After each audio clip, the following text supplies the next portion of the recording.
It's the SCCA Valvoline Runoffs from Road Atlanta. Hello, everyone. I'm Joe Washington, and welcome to Road Atlanta in Brazelton, Georgia, site of the 1992 SCCA Valvoline Runoffs. This is the National Championships for the Sports Car Club of America, amateur road racing at its best. 550 teams have gathered here to compete in 23 different categories. Joining me right now is newly crowned Trans Am champ Jack Baldwin. And Jack, first of all, congratulations on the title. Second of all, this is kind of where you got your career started just a few years back. Just how tough is it?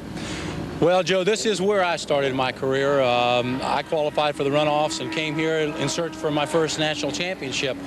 It's a high-stress, real tough situation. It's a do-or-die 18-lap event.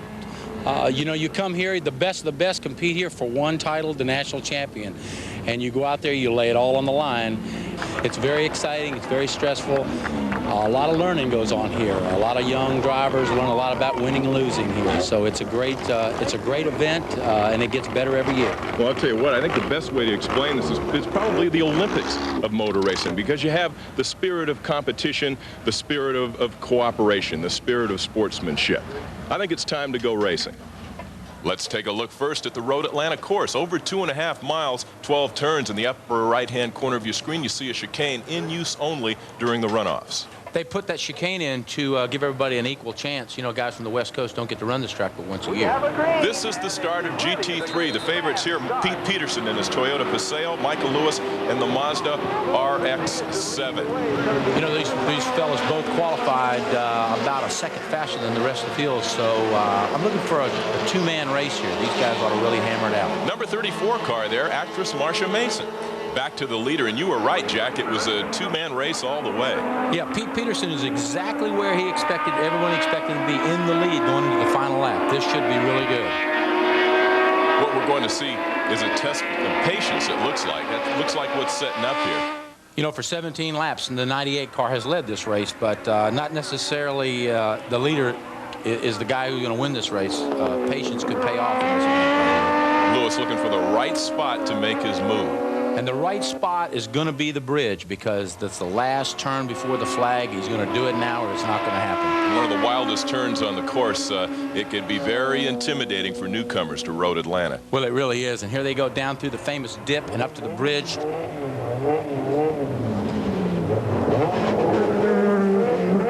Nice move to the inside. Oh, what a brilliant fin. This is brilliant. Oh, boy, they trade a little paint there. Paint there, and here we go. That was beautiful. And Lewis heads for the checkered flag. Oh, look at Peterson. He's headed for the dirt. Well, you know what it sounded like? It sounded like up underneath the bridge that Peterson had a little problem finding a gear, which which caused him to lose this race.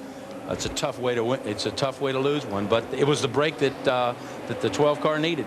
Really a hard-fought race between the top two qualifiers. Michael Lewis dethrones Pete Peterson. Let's hear from the winner. Well, I was thinking about that's what it might have to come down to, is to just go in and make a do-or-die move.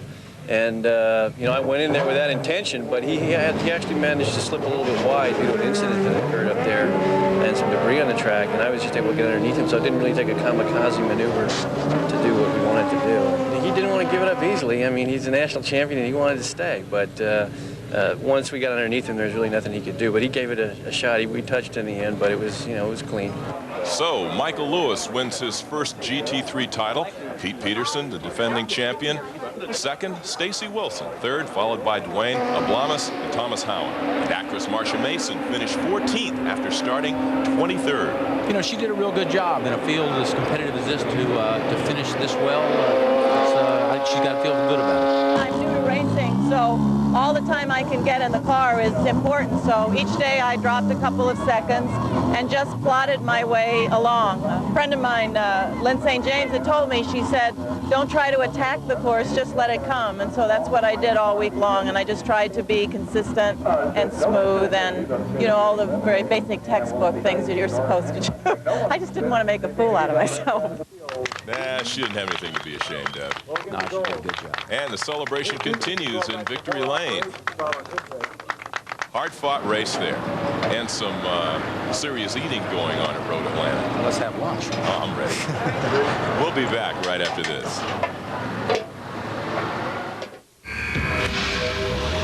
The Available anti-lock brakes on the new Geo Prism can help you negotiate driving hazards during hard braking. And every new Prism comes with a driver's side airbag, which we'd also be happy to demonstrate. But you've seen all that before. Besides, why ruin such a beautiful car?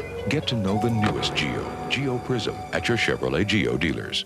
If you want more racing, you need On Track. For over 10 years, On Track has provided the latest in Formula One, Formula 3000, Indy cars, Trans Am, IMSA, NASCAR, and more every 2 weeks. If you really want to know what's going on in auto racing, get the magazine that's 100% auto racing from cover to classifieds. Order 1 year, 25 issues now for only $29.97. Call toll-free 1-800-825-8214 and get On Track.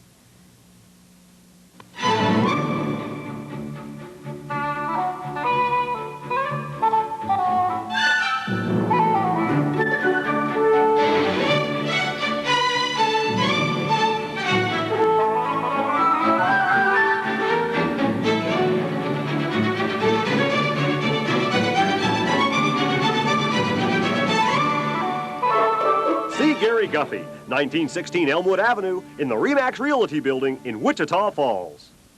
Harlem, 1938, and the man to know is Quick Brown. His speakeasy's got everyone jumping, so the mob's out to get a piece of the action. I ain't afraid of going up against Smalls or Calhoun. That's because you're young. Eddie Murphy, Richard Pryor, Arsenio Hall, Red Fox, Della Reese, Danny Aiello, and Jasmine Guy. Look at her little gun. Oh, look at me. They're kicking the daylights out of Harlem Nights. Saturday, November 21st at 1 on Fox 18. We're back at Road Atlanta, and hey, it's almost Christmas. Why not buy a kid a race car? Yeah, and a Hot Wheels race car, any size would be good for Christmas. There you go, there you go. You better watch out for that little one. He's checking out that cockpit. All right, first lap of Showroom Stock A, and in that 39 car, Bob Allison. He started in the 7th position. And in the end of the first lap, this guy went all the way to first place. Unbelievable. Now, the car in the 2nd spot right now, number 12, that's Michael Lowe. He's the defending champion. And look at the train of cars. This class is always full of action and very, very unpredictable. Nose to tail going through turn 1. Talk about unpredictable. Check this out. Oh, boy. He's in trouble. That's Carl Young. He drove the car from California. I wonder if he'll drive it home. I don't think so. Call Greyhound, maybe? Well, let's take another look at this. At the top of your screen, here he comes. Looks like he got in a little bit too hot, got the thing into the dirt. Sometimes, you know, it's better to negotiate that bridge than to challenge it. But once he got into the dirt, he got in trouble, and there she goes. Challenged it and lost. Now, they checked Carl out at the track hospital, and he's okay, folks. Maybe his ego is just a little bit bruised, but he'll be back. We're showing you highlights of the Showroom Stock A race. Back up front, Michael Lowe with the lead. And these guys are really hustling to get the cars up front. This is some great racing. Going through turn 5 and up the hill. Into 7, coming out of 7 here, heading toward the chicane right now. These guys are all waiting. They're going to go through the chicane, and then something's going to happen going into the bridge. That's the spot to pass. Everybody's sort of setting up each other, trying to think, you know, where's the best place to make my move. You got to be careful here, because if you make your move wrong, you can go from first place or second place all the way back to 8th or 10th place in one move. Now, there's usually the opportunity to do some drafting. Well, a little bit of drafting, you know, but the drafting is going to come really late, because the speed, you hit the maximum speed right here at the dip. So, you know, you got to be really tight on a man to make a draft off. Nice, smooth. You see, he's in the lead. He just wants to keep the momentum and keep the pace, keep nice and smooth. The guys in the back, you can see how the cars have paired up and hooked up, and they want to go as quick as they can together to catch. They've got to stay tight. These guys are hanging tough. Nice move to the inside. Beautiful, beautiful pass to the inside. That's a textbook turn 1 Road Atlanta pass. And that was Scott Grissom. Well executed pass. That's the way it's done. His car looks good. His car looks like it's very well balanced and handling well. You look at the car, it really looks good to the S's. Now this wants to turn into a 3-car race, but those Nissans in the 4 and 5 spot are closing things up. Oh yeah, these cars, you can see the space between all these cars is about the same. So, and believe me, the guy back in 5th can make it up to the front. You see the black cars are playing little games with each other, and they need to get together and be careful, because they're going to get left by the 3 cars in front, and they'll be out of this race. Well, it is indeed a 5-car race at this point. Absolutely. And, you know, everybody has to pay attention to everybody else here. I mean, you see, if one error is made, you lose that, you break away. And then when you break away, it's hard to make it up, because all these cars are absolutely equal. That you can't just stand on it harder and make up the gap.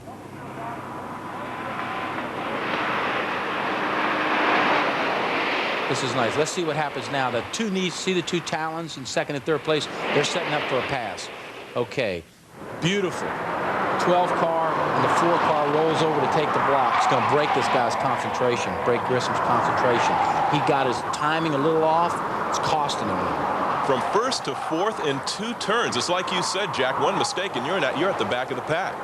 I'm telling you, this is a very competitive class. Very exciting.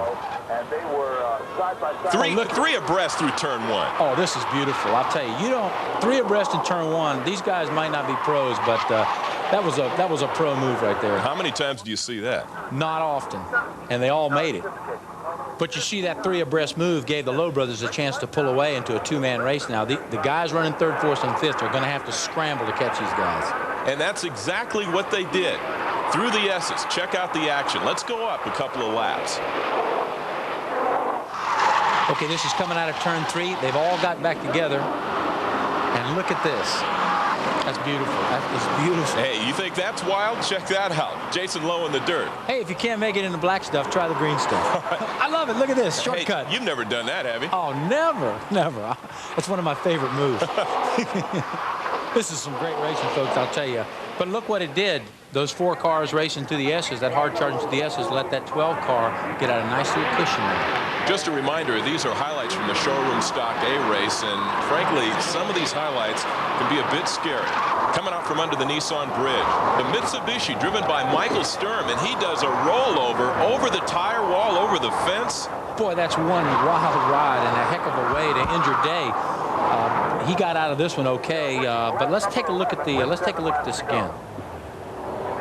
See, he's in trouble right here. He gets into the grass. Now, there's not much he can do at this point. He gets into the tires, and he launches up on those tires and ramps up on the tires. Sometimes the tires work for you, and sometimes they work against you. Today, they worked against him. They got him flipping.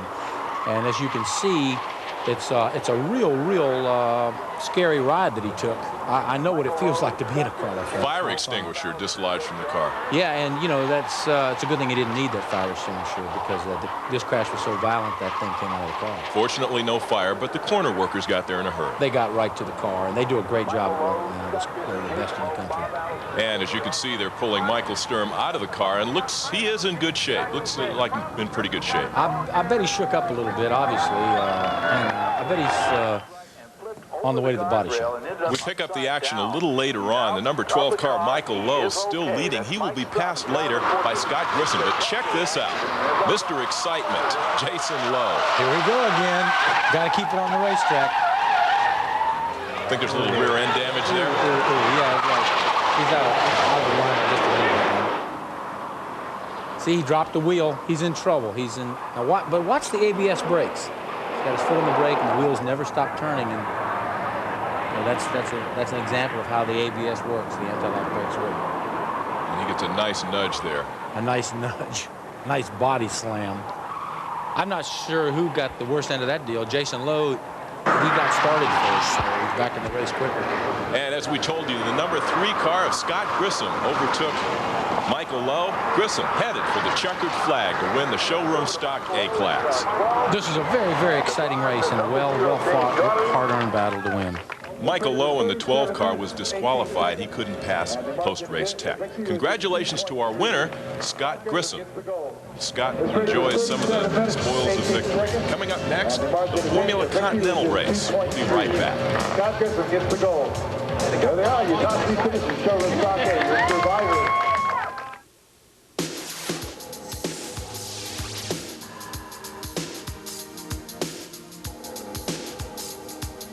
The fascination always existed. The human body, without doubt, is the greatest of inventions. Flawless in design, capable of astonishing feats. Amazingly, the harder the body is worked, the stronger, more beautiful it becomes. To unlock your body's potential, we proudly offer SoloFlex. 32 old-fashioned iron-pumping exercises, each correct in form and balance. All on a machine that fits in the corner of your home. SoloFlex, simple and efficient, like the body itself. Which may explain why it looks less like a machine and more like a work of art. For a free brochure, call anytime. How about a little shopping trip while you're visiting Rhode Atlanta? A little shoe store here? Well, looking for a pair of lucky shoes. Let's go to the Formula Continental highlights. This was a two-man race all the way. Well, this is a hard-charging, tough, competitive class. You know, you got to be fast. You got to be right on the money. It's precision driving. It's a great class. Dave Weitzenhof in the 67 car leading Ernest Sykes, and there's quite a battle going on for third place too. You know, if you can't win the race, it's next best thing is to at least get on that podium. It's Tony Buffamani in the 34 car leading David Webb, trying to hold him off for third place.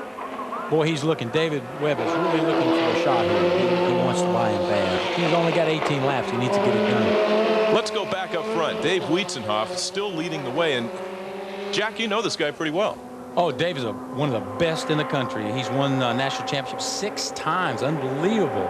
And he's got a lot of experience. And this is a case where you've got the old experienced veteran against the young hard-charging rookie of Ernest Sykes. And he's on his way to the checkered flag for that 6th championship.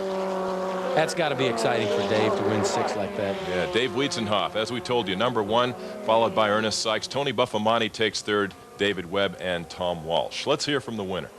I didn't hear and see much except that guy right behind me. He was never more than a couple seconds back, so I could never ease off. I tried easing off once, and he was right up on my tail again, so I had to just keep hammering. Once again, the 6th national championship for Dave Weitzenhof. Very, very impressive. Road Atlanta has hosted the Valvoline runoffs for the past 23 years. It recently changed ownership in bankruptcy court. The new owners immediately went to work. We've done an awful lot of work around here in the last 6 weeks, probably 6 months worth of work in the last 6 weeks. Focus of the first attention was in the safety area. We've added gravel pits in turns 1, turns 5, and turns 7, and we've increased the runoff areas in each of those turns. Additionally, we've added 3rd rail to the guardrail in some of the critical areas.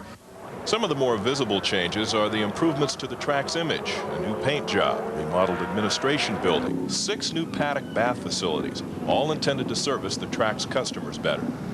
Since we bought it out of bankruptcy, we certainly can't deny that the black cloud exists. We've been working hard to overcome that image, and I think we will in a period of time.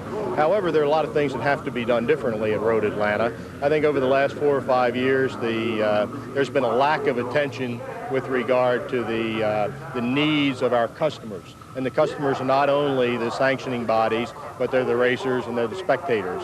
And we need to make this a more comfortable place for everybody. What you see is the beginnings of that. Future plans include a new track surface and additional safety improvements. At times, the track's future has been questionable. It seems now to be secure. Although time will be the true measure, Manley and his partners say Road Atlanta will not only survive, it will prosper. I think that this place really has an outstanding opportunity, not only as an enthusiast track, but also as an opportunity to make money. Racing is growing in popularity. Street racing is becoming more and more difficult to obtain permits. I understand the New York kart race is in some jeopardy at this moment.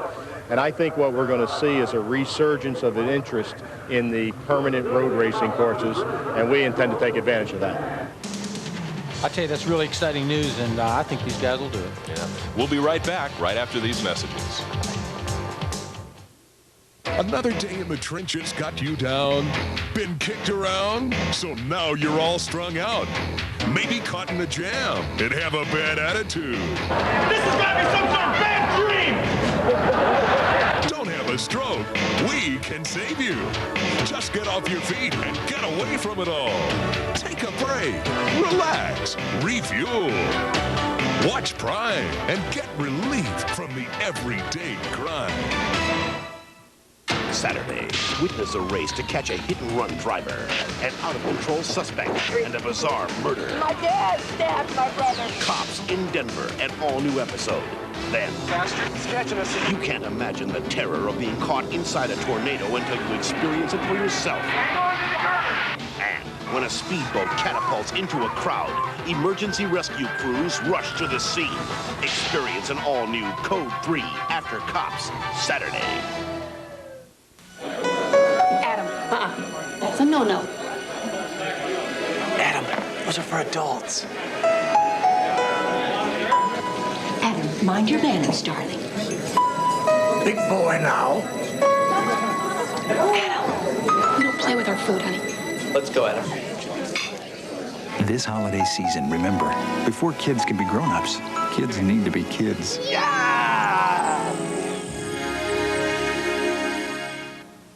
We're back at Road Atlanta, and coming up next, some highlights of the Spec Racer event. Under the Nissan Bridge, we got the 11 car of Keith Scharf leading Mike Davies, and Davies was called the dark horse in this event. He's a two-time champion. Yeah, he started late in the season. He didn't get started until, you know, well after halfway, and gathered enough points in the division to get to the runoffs, and here he is running for the lead. Well, these two making a race of it on their own. This is a great class, a very, very competitive, and some of the best racing you'll see anywhere is in the Spec Racer class. This is a great battle going on right here. They're both, you know, I mean, they're sizing each other up. I mean, one mistake, any mistake, and you're out of it.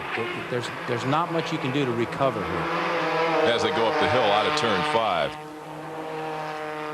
And we see another car back there. That's the 28 car, driven by Warren Stillwell. Does he have any chance of catching these guys? I don't think so. See, these guys are hooked up together. They're drafting each other, and they're going to run down the straightaway faster than a car running by itself. So the chances of him catching those two cars are pretty slim. Unless these guys get side by side and start beating on each other, then he can catch them. Otherwise, no, I don't think so.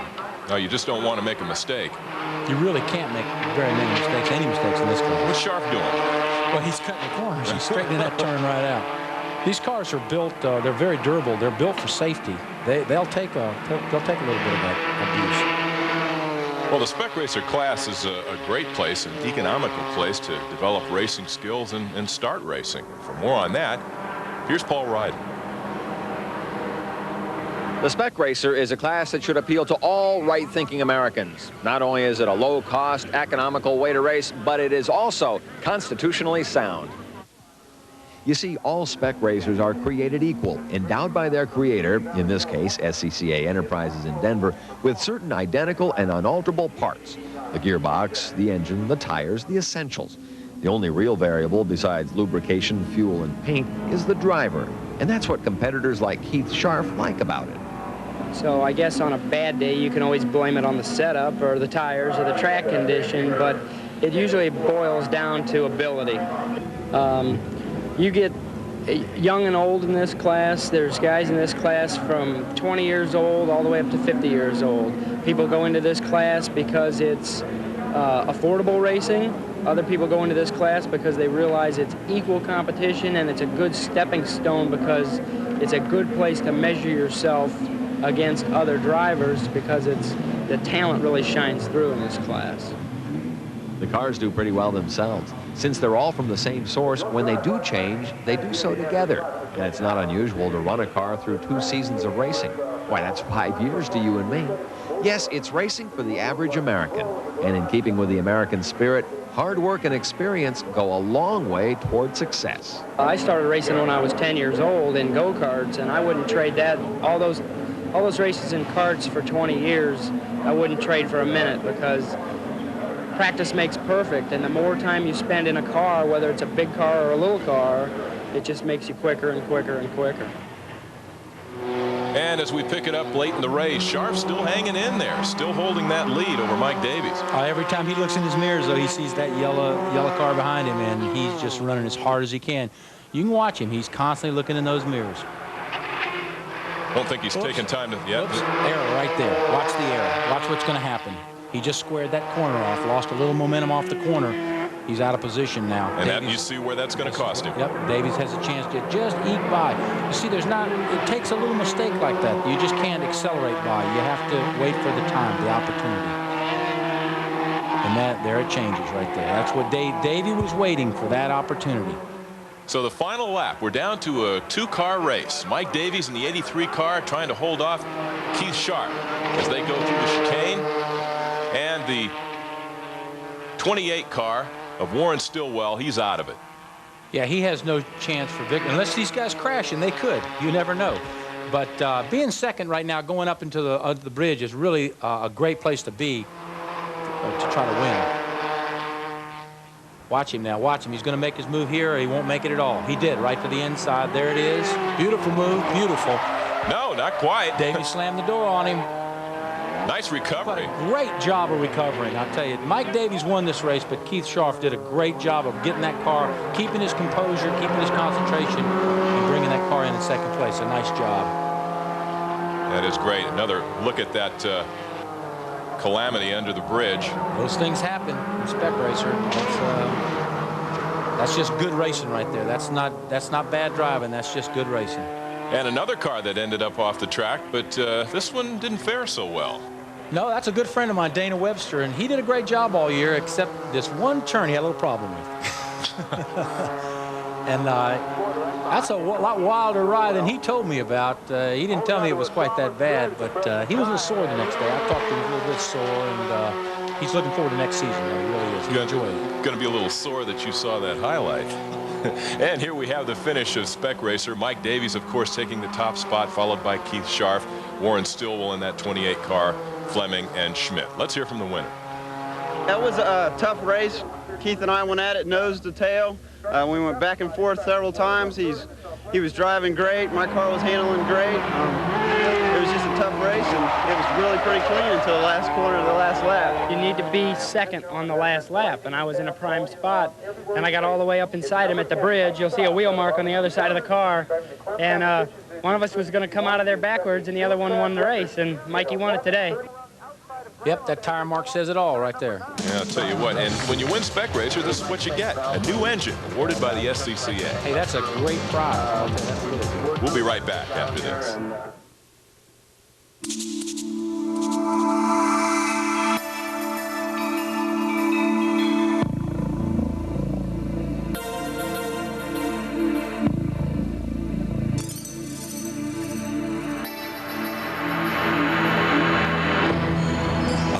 That does this much business can only be headed in one direction: forward.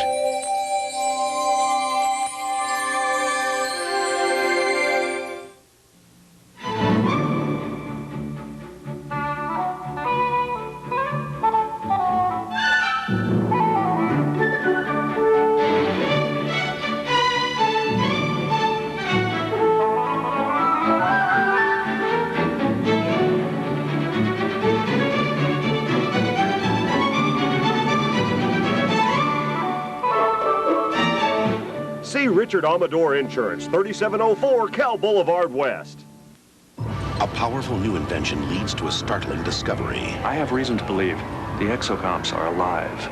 But a crisis will force Data to choose between man and machine. Doctor, the station must be evacuated. Prepare for emergency transport. I have locked out the controls. Will he sacrifice his own captain to protect a new life form? You release that transport on lockout now. Cannot do that. On an all-new episode of Star Trek: The Next Generation. Saturday at 6 on Fox 18. Back at Road Atlanta, and coming up, we're going to show you some highlights of the Showroom Stock GT class. As you can see, this is a Chevy Camaro show. Before we do that, let's go to Paul Ryden, who's going to talk about a special group of people, racing's volunteer army. A car spins out, and the corner workers swing into action. Okay. Hey. But situations like this are not the norm. Most workers from one race to the next are bent on doing what it takes to prevent that kind of activity. This apparently takes a special language that reads like something out of the third base coaching box.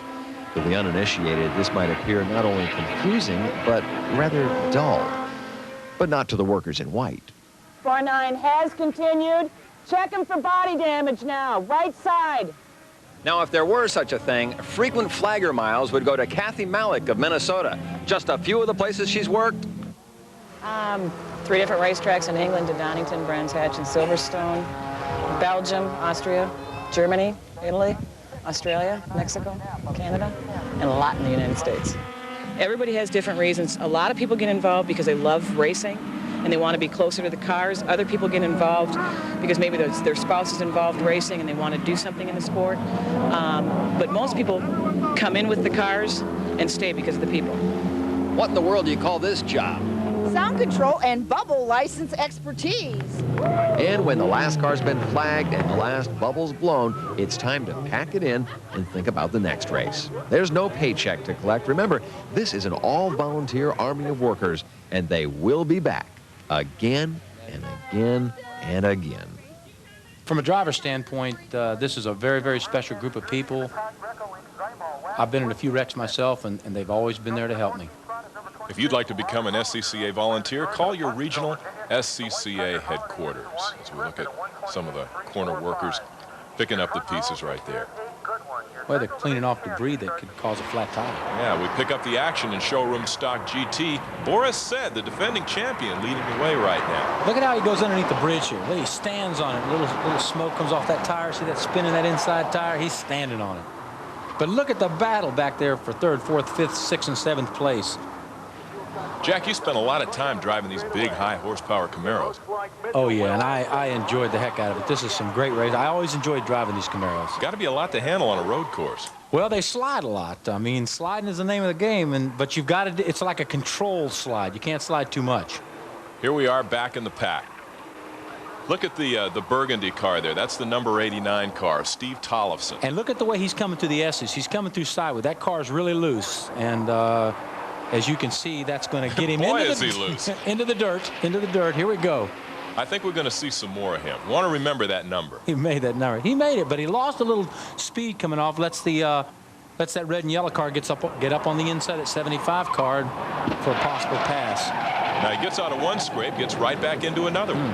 But you know, 89 is really good at driving sideways, and he came out on top of that one. Now that's Boris set up front. Again, the defending champ starting to pull away from Keith Mitchell. You know him, don't you? I know Boris. Boris is a heck of a driver. He's funny, too. He's got a great sense of humor, and he's a very, very competitive, hard-charging driver. But what you're about to see here is not funny. In fact, it's downright scary. Look at Boris said on 2 wheels here. Goes over and over again before the car finally comes to a rest, and he is okay. Well, when something breaks and you can see the left rear tire on the car is gone, an axle probably snapped, and there's nowhere to go but out of the ballpark. Now you see the tire in the left-hand corner of your screen there. In fact, that same thing happened to me many years ago. I snapped an axle going into that same corner and flipped similar to Boris right there. You see that sticker says no fear? Well, I guarantee you he's thinking about a little fear. Back to the action in another off-track excursion by number 89, Steve Tollefson. Well, you know, he's loose. He's having a heck of a time with the car and handling the rear of that car, and he's just chasing the back of the car all the way around the racetrack. Having a long 18 laps. There's our leader, Keith Mitchell. Oh, he's got a nice cushion right now, and really the race is for 2nd, 3rd, and 4th place. Joe Kent, the fella in 4th place, and that Hardy Chevrolet car right there. That's he's a local boy from Marietta, Georgia, doing a fine job. And they've got a heck of a race going on there. That's a good race right there. That's a good classic race, last lap situation. Anybody could come out on top of this one. John Wall leading that pack, followed by Bob Strange, and as you said, Jack, Joe Kent. Yeah, there they go. They're going down into the dip now. This is a last lap situation. It's a do or die. Got to make your move. This is really exciting. This is when it's real exciting. Down to the inside. He's not going to be able to get up on the inside of the 80 car. Keith Mitchell running away with it. He's going to take the checkered flag. Here we go for 2nd. Good race. Good, and it's John Wall. John Wall taking the 2nd spot. Keith Mitchell, of course, up front. John Wall Sr. 2nd, followed by Bob Strange, Joe Kent, and Joseph Aquilante. Let's hear from the winner. Last year we had hard luck, fell off on the outside of 1, and this year we got out clean, and that made all the difference. Keith Mitchell is our Showroom Stock GT champion. We'll be back with more from Road Atlanta right after this.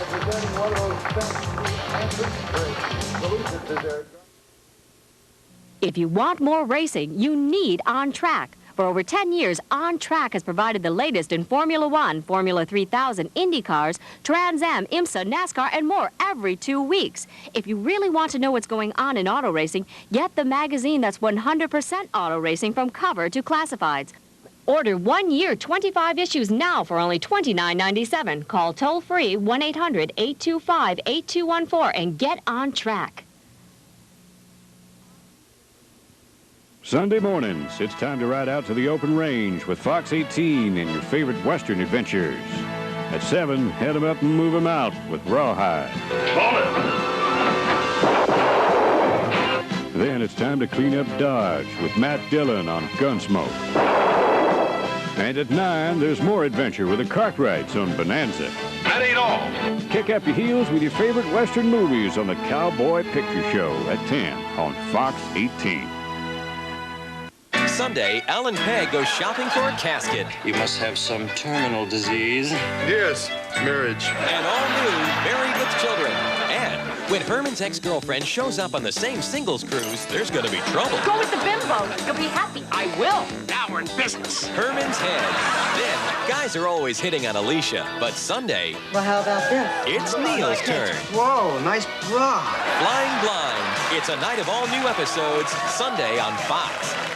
If you probably make over 70,000 shifts a year, sooner or later you'll experience some kind of problem. And will it be a big problem or a small one? It takes a trained technician to know.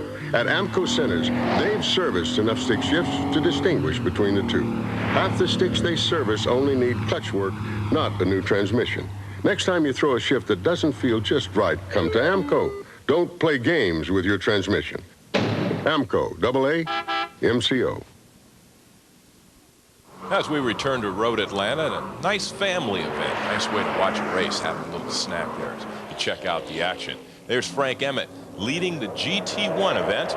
Emmett started on the pole, and the task of the day was trying to catch him. But as you'll see, that really wasn't all that easy, especially right here with a spin. A lot of that going on. Oh yeah, these cars, these are high horsepower cars. This is the kind of cars I race. These are basically Trans Am cars, and the different, we run in the pro division. This is the amateur division. But in fact, there's two of my ex cars are in this race, and I think 2 of Scott Sharp's ex cars are in this race. So Jack still leaves his mark on the runoff. Yeah. Well, Jimmy Landrum, who qualified on the front row, is actually driving my car from last year here. And also Wally Owen driving that number 7 Mustang. He ran Trans Am every race this year. He was in the Trans Am. And several other drivers in this race also run Trans Am. So this is usually very exciting. That's an outside pass. Daring. I want to tell you. Attempt at an outside pass. Here we go. Look at this. I love it. I love it. Flip Groggins in the dirt. Well, for more on Flip Groggins and his love of racing, here's Paul Ryden.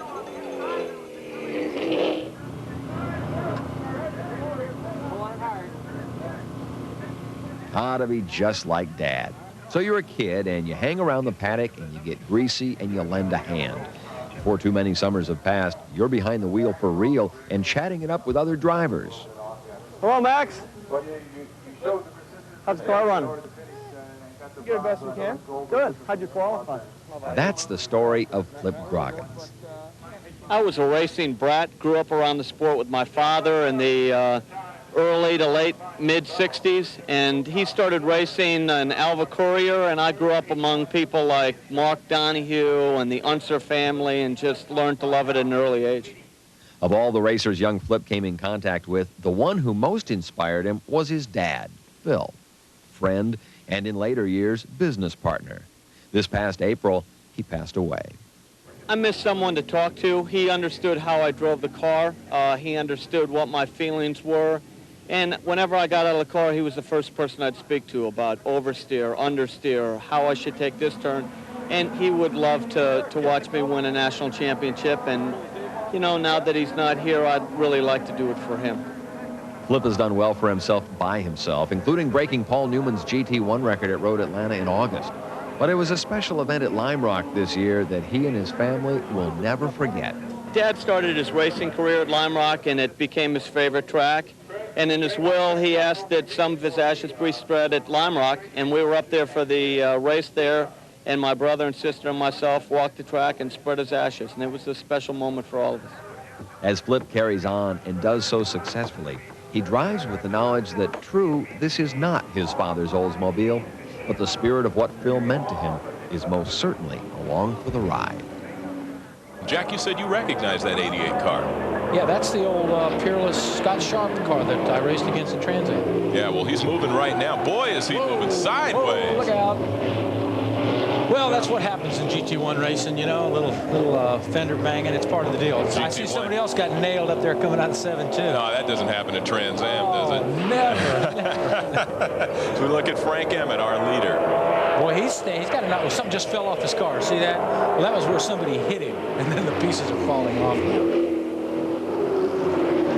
Boy, he's got a heck of a lead right there, doesn't he? Nice lead going down through turn 12, and there's the pack behind him. Right. Once again, you know, these guys have been, they've been beating and banging on each other, and meanwhile, Frank Emmett just takes off and leads everybody. Wally Owens in that 7 car with the rear panel hanging off there.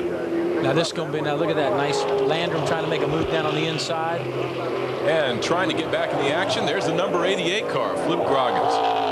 Well, Flip has had a bad break back there, and he's got a long way to go. I bet he's looking for, he'd love to see a caution flag right now. Yeah, he could use a little help. It looks like he's got a tire going down that right rear. Yeah, he's slowing down right there. Yep. Yeah, it's down to the wheel. You know, when you go off the track, you never know what you're going to run over, and that's just, that's real tough when you've got 18 laps to get it done. It's a short day for him. Well, his day is over. And so's the day for Frank Emmett in the number 45 car. He's slowing down. And there, Wally Owens now has the lead. So for the first time in 1992, Wally Owens leading the race. And he's trailing a little smoke. Looks like because of that body panel. Well, it's just dragging the ground. What the heck? What's a little body work dragging? No problem. Let's go for it. We're in the lead. Let's take it. But I tell you what, that 5 car, that Oldsmobile is all over him. And that Oldsmobile looks like it's handling very well, too. Now, that is David Wendell. And interestingly enough, that's a 6-cylinder car who passes Wally Owens. Well, 6-cylinder cars at Road Atlanta typically have worked very well. V6 cars work very well, and they're very kind to their tires, and that's important. A little less weight. Well, they can run a little less weight, and typically that's a tough combination. That's a tough package. Wally Owens goes in the dirt there. He's having a tough time. Jimmy Landrum goes around that 7 car as well, and here's Wendell holding off Landrum to take the checkered flag, but Wendell was pushed down to 4th place after a complaint of rough driving was upheld, and that gave the win to Jimmy Landrum. So, the order of finish, Jimmy Landrum, Owens, Bill Gray's 3rd, followed by David Wendell and Pete Musser. And coming up right after the break, D Sports Racers on one of the last dog days of summer.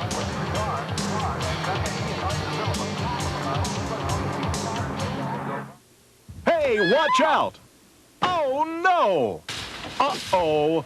Are nicks and scratches destroying your car's finish? Introducing Color Smart, the color-coordinated polish that makes nicks and scratches disappear. Look, to shine your shoes, you choose matching color polish. Color Smart works the same way. Just choose the color that matches your car. Not a car key! Use Color Smart White and those scratches disappear. Color Smart brings back any car's shine. Amazing! Don't spend hundreds on a new paint job. Now you can order Color Smart, the intelligent car polish, for only $19.95. Order now and we'll double the size of your bottle at incredible 16 ounces. But wait, call within the next 10 minutes and we'll also include this triple bonus. Restore it, clear glass, and new car scent. A $20 value free. Order your Color Smart today. Have your credit card ready and call 1-800-592-1222 or send check or money order to the address on your screen. Or for faster delivery, call 1-800-592-1222. Welcome back to Road Atlanta. You know, for 1 week in October, this becomes a small city in Georgia. Here's Paul Ryder. If you were going to relocate to a new city, you'd look for a few things first. A good system of roads, good schools, kids for your kids to play with, respect for the flag, perhaps, fine restaurants, pleasant scenery. In short, all the things that make Road Atlanta one of Georgia's most crowded cities every year at this time. What do you say we meet some of the residents? Better yet, just look at their residences. First stop, Ye Old Auger Inn, complete with an almost modern kitchen and makeshift dance floor. And for the young and young at heart. Well, this is Hal and Bob's adult petting zoo. What are the requirements? How did it come to be? Well, we just started collecting different things, and next year we're going to require everybody that camps here to bring an animal for the zoo. You're probably wondering, as I was, how this 23-year-old establishment came up with its colorful name. We're aircraft mechanics, some of us, and when an aircraft augers in, that means it crashes, bores in. So that's how we got the name. A lot of people around here crash and burn occasionally. Howling Bob's referring, of course, to the people, not the cars. But you probably figured that out for yourself. Meanwhile, just down the block, all the creature comforts of home. Now, if they could just get traffic to quiet down, they could watch their football game in peace. Of course, no suburban sprawl would be complete without the hoi polloi, those folks who just don't look like they belong. You've been coming here long enough to realize there's something wrong in the way Ted looks today.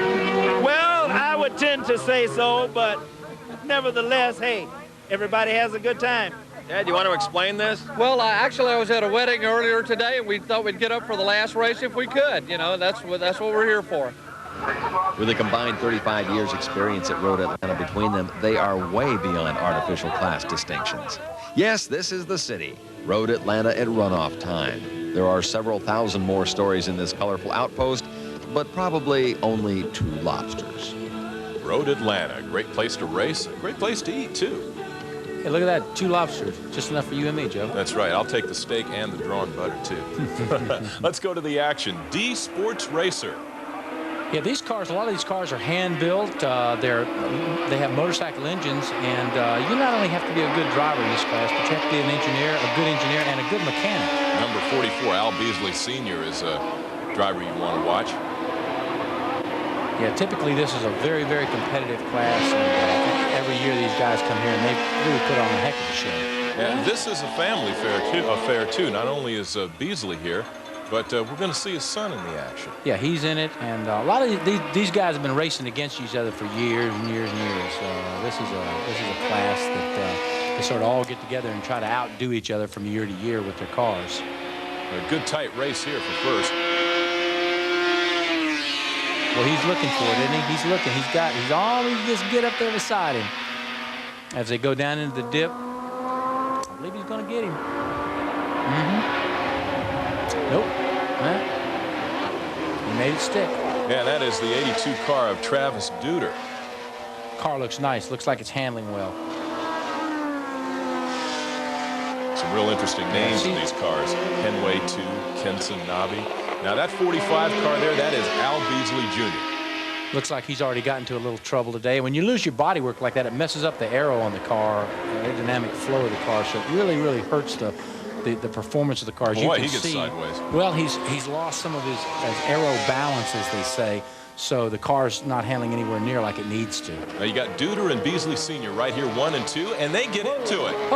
Now who's going to get started first? Because you got first place at stake. Now Duder, he didn't lose much time at all. He got that thing fired. He's gone. Yeah, So Beasley's engines is still dead. And I'm going to tell you, at times like this, you're sitting there and you're saying, oh, please start. Well, and even though it only took him, maybe 10 seconds, it seems like a half an hour. Well, he gave up second and third, and you saw that little yellow blur go by. That's his son, Al Beasley Jr. Well, obviously, in an 18-lap race, look at all the time he's lost, and just think of how far he's got to go to get back there. So there you see his son in second place, but what you're going to see is incredible. Al Beasley Sr. There he is right there. Yeah. He puts on a heck of a charge and passes his son going away, going into turn 1. He's back in second place. I mean, look at the way he goes to the corner. He just blew him off. Amazing. And that is incredible. And they will come around for the checkered flag. There is Travis Duder taking it. Al Beasley Sr. taking second place. And his son, Al Beasley Jr. in third. Soder Slomsky fourth. Richard Colburn fifth. Terrific ride by Al Beasley Sr., who comes up just 8 seconds short, taking first in D Sports Racing. Coming up next, Formula Atlantic action.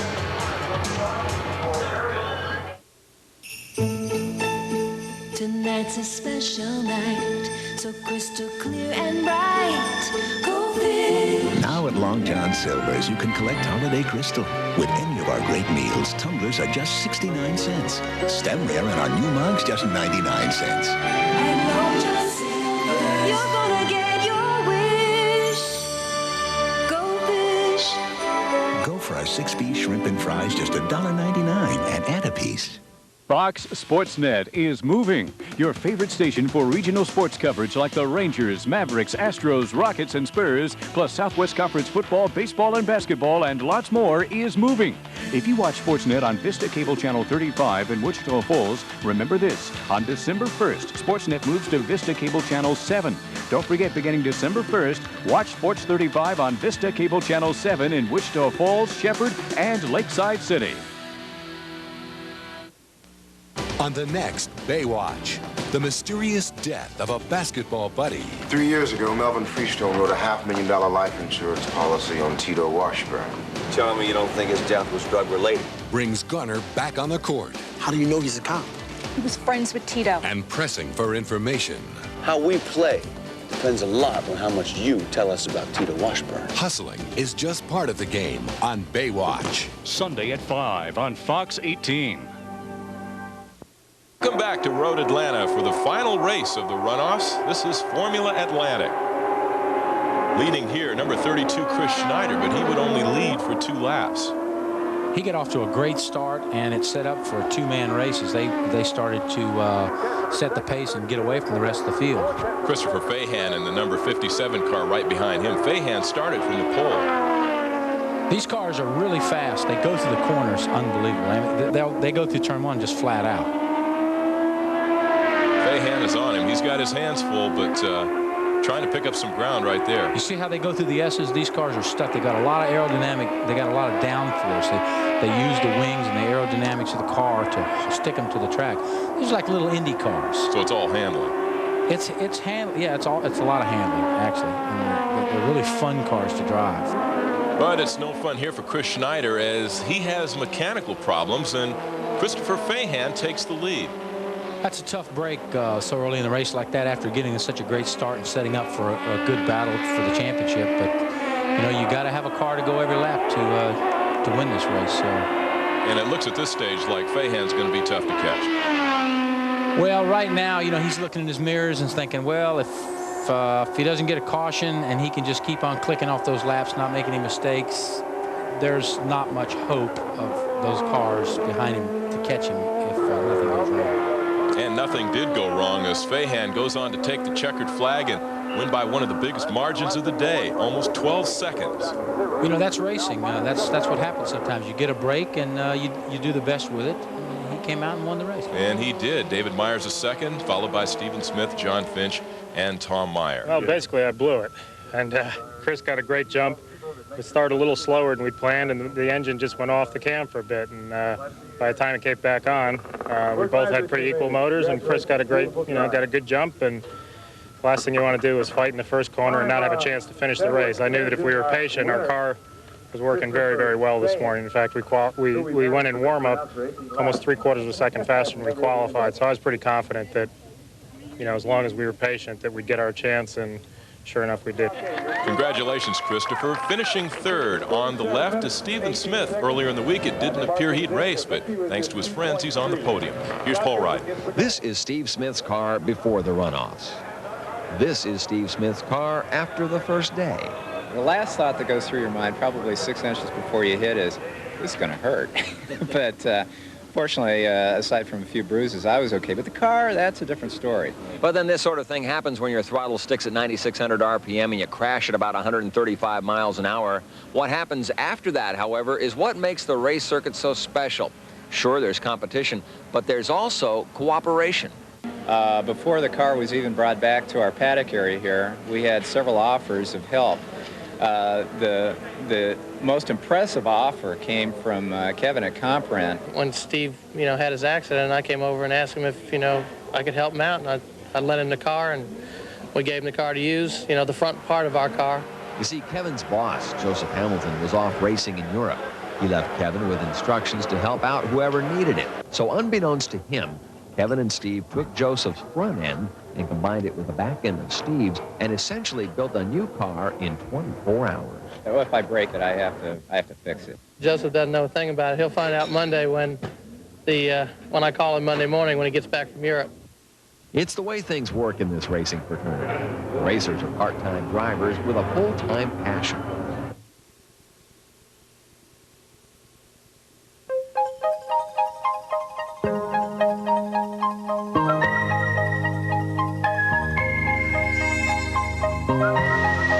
This Chevy Lumina is made of steel that's so rust-resistant, it's covered by warranty virtually until the end of this century.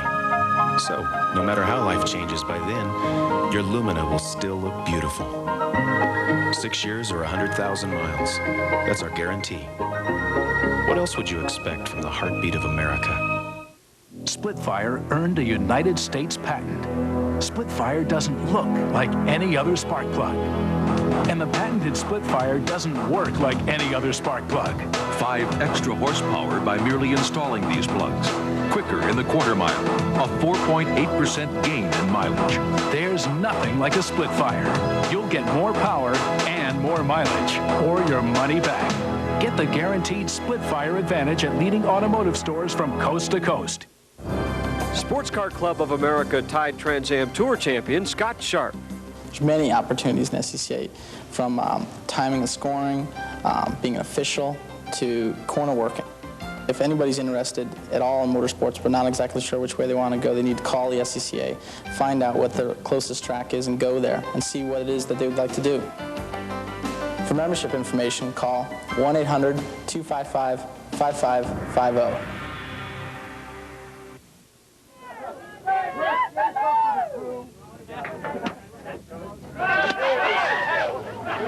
Now, here's a look at the rest of 1992 national champions.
Well, they're packing up and getting ready for the trip home here at Road Atlanta. The largest annual gathering of amateur racers in the world is in the... Again, Joe, some of the finest racing I've ever seen, and I think we got a chance to look at some of the future stars in this business. Well, thanks, Jack. Get better and better. Tell you what, next time you get some time off in October, come on down here to Road Atlanta and check out the racing. For Jack Baldwin, Paul Ryden, I'm Joe Washington. Thanks for joining us.